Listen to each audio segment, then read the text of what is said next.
ಕಲಬುರಗಿ ಜಿಲ್ಲೆಯ ವೀರಶೈವ ಸಮಾಜದ ಜಿಲ್ಲಾಧ್ಯಕ್ಷರಾದ ಅರುಣ್ ಕುಮಾರ್ ಎಸ್ ಪಾಟೀಲ್ ಕೊಡಲಹಂಗರಗ ಅವರ ಆದೇಶದಂತೆ ಇಂದು ಚಿಂಚೋಳಿ ತಾಲೂಕಾ ವೀರಶೈವ ಲಿಂಗಾಯತ ಸಮಾಜದ ವತಿಯಿಂದ ವೀರವನಿತೆ ಕಿತ್ತೂರು ರಾಣಿ ಚೆನ್ನಮ್ಮ ಅವರ ಚಿಂಚೋಳಿ ತಾಲೂಕಿನಲ್ಲಿ 2ನೇ ವರ್ಷದ ಜಯಂತಿ ಕಾರ್ಯಕ್ರಮ ಕುರಿತು ಚಿಂಚೋಳಿ ಪಟ್ಟಣದ ಹೊರವಲಯದ ಪೊಲಕಪಳ್ಳಿಯ ಪ್ರವಾಸಿ ಮಂದಿರದಲ್ಲಿ ಪೂರ್ವಭಾವಿ ಸಭೆ ಜರುಗಿತು.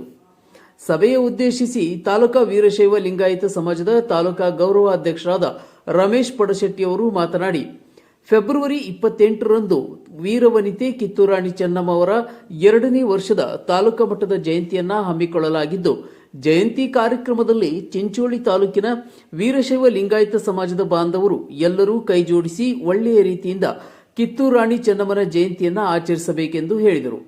ಇದೇ ಸಂದರ್ಭದಲ್ಲಿ ತಾಲೂಕಾ ಅಧ್ಯಕ್ಷರಾದ ಸಂಜೀವ್ ಕುಮಾರ್ ಪಾಟೀಲ್ ಅವರು ಮಾತನಾಡಿ, ವೀರರಾಣಿ ಕಿತ್ತೂರು ರಾಣಿ ಚೆನ್ನಮ್ಮ ಜಯಂತಿಯನ್ನ ಚಿಂಚೋಳಿ ತಾಲೂಕಿನಲ್ಲಿ 2ನೇ ವರ್ಷದ ಜಯಂತಿ ಅಂಗವಾಗಿ ಉಚಿತವಾಗಿ ಬೃಹತ್ ಆರೋಗ್ಯ ಶಿಬಿರ ಹಮ್ಮಿಕೊಳ್ಳಲಾಗಿದ್ದು, ತಾಲೂಕಿನ ವಿವಿಧ ಗ್ರಾಮದ ಗ್ರಾಮಸ್ಥರು ಉಚಿತ ಆರೋಗ್ಯ ಶಿಬಿರದ ಸದುಪಯೋಗ ಪಡೆದುಕೊಳ್ಳಬೇಕು ಮತ್ತು ಕಾರ್ಯಕ್ರಮದಲ್ಲಿ ಈ ಸಭೆ ಕರೆದ ಉದ್ದೇಶ ಅಂದರೆ ಕಿತ್ತೂರು ರಾಣಿ ಚೆನ್ನಮ್ಮ ಕಳೆದ ವರ್ಷ ತಾಲೂಕಾ ವೀರಶೈವ ಸಮಾಜ ವತಿಯಿಂದ ಪ್ರಥಮ ಬಾರಿಗೆ ತಾಲೂಕದಲ್ಲಿ ಮಾಡಿದ್ದೇವೆ.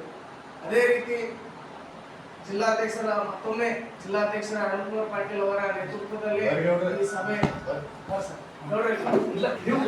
ಅರುಣ್ ಕುಮಾರ್ ಚಿಂಚೋಳಿಯಲ್ಲಿ 2ನೇ ವರ್ಷದ ಕಿತ್ತೂರು ರಾಣಿ ಚೆನ್ನಮ್ಮ ಕಾರ್ಯಕ್ರಮ ಹಮ್ಮಿಕೊಳ್ಳಲು ಆಲ್ರೆಡಿ ಈಗ ಜಿಲ್ಲಾಧ್ಯಕ್ಷರು 28 ತಾರೀಕು ಕೊಟ್ಟಿದ್ದಾರೆ ಈ ತಿಂಗಳು. ಹಾಗಾಗಿ ಈ ಕಾರ್ಯಕ್ರಮ ಜಯಂತಿ ಮಾಡಲಿದ್ದು ನಮ್ಮ ಎಲ್ಲ ಸಮಾಜ ಬಂಧುವರ ಏನಾರ ಒಂದು ಈ ಜಯಂತಿ ಹೆಂಗೆ ಮಾಡಬೇಕು ಹೆಂಗಿಲ್ಲ. ಹೋದ ವರ್ಷ ನಾವು ಆಶಾ ಕಾರ್ಯಕರ್ತರಿಗೆ, ಅಂಗನವಾಡಿ ಕಾರ್ಯಕರ್ತರಿಗೆ ಬೃಹತ್ ಆರೋಗ್ಯ ಕಾರ್ಯಕ್ರಮ ಇದ್ದೀವಿ. ನಮ್ಮ ಮಲ್ಲೂರು ಹಾಸ್ಪಿಟಲ್ ಮತ್ತು ಇನ್ನೊಂದು ಬೀದರ್ ಹಾಸ್ಪಿಟಲ್, 2 ಹಾಸ್ಪಿಟಲ್ನಿಂದ ನಾವು ಕೈ ಜೋಡಿಸಿ ಆಶಾ ಕಾರ್ಯಕರ್ತರಿಗೆ ಮತ್ತು ಅಂಗನವಾಡಿ ಕಾರ್ಯಕರ್ತರಿಗೆ ಆರೋಗ್ಯ ಶಿಬಿರ ಮಾಡಿ, ಯಾಕಂದ್ರೆ ಅವ್ರಿಗೆ ಕೋವಿಡ್ ಟೈಮ್ನಾಗ ಸರ್ಕಾರ ಗುರುತಿಸಿ ಅವ್ರ ಹೆಲ್ತ್ ಬಗ್ಗೆ ಯಾರೂ ಕೇರ್ ಮಾಡಿದ್ದಿಲ್ಲ. ನಮ್ಮ ಕಿತ್ತೂರು ರಾಣಿ ಚೆನ್ನಮ್ಮ ಮಹಿಳಾ ಜಯಂತಿ ಅಂಗವಾಗಿ ಮಹಿಳೆಯರಿಗೆ ಆದಾಯ ಕೊಡ್ಬೇಕಂತ ಶಿಬಿರ ಮಾಡಿ ಅವ್ರಿಗೆ ಸಕ್ಸಸ್ ಮಾಡಿದ್ವಿ. ಈ 2ನೇ ವರ್ಷ ಮಾಡಬೇಕಲ್ಲತ್ತೀವಿ. ಹಿರಿಯರು ಏನಿದ್ರಿ ಎಲ್ಲ ಸ್ವಲ್ಪ ಸಲಹೆ ಸೂಚನೆ ಕೊಡಬೇಕು. ಸಂಜೀವ್ ಕುಮಾರ್ ಪಾಟೀಲ್ರಿಗೆ ಎಲ್ಲರೂ ಹೇಳಿದ್ರು ಏನಂತ, ಅದು ನೀವು ಏನೇ ಇರಲಿ ನಾವೆಲ್ಲರೂ ಹಿಂದಿರ್ತೇವೆ, ನೀವು ಮಾಡಿರಿ ಒಳ್ಳೆ ರೀತಿಯಲ್ಲಿ. ಕಿತ್ತೂರು ರಾಣಿ ಚೆನ್ನಮ್ಮ ಜಯಂತಿ ಇದೇ 28ನೇ ತಾರೀಕಿಗೆ ಇಟ್ಕೊಂಡಿಲ್ಲ, ಒಳ್ಳೆ ರೀತಿಯಲ್ಲಿ ಜಯಂತಿ ಆಚರಣೆ ಮಾಡಿರಿ. ನಿಮ್ಮಿಂದ ನಾವು ಸದಾ ಇರ್ತೇವೆ, ಅದಕ್ಕೆ ನಾವೇನು ಹಿಂದಿರಲ್ಲ.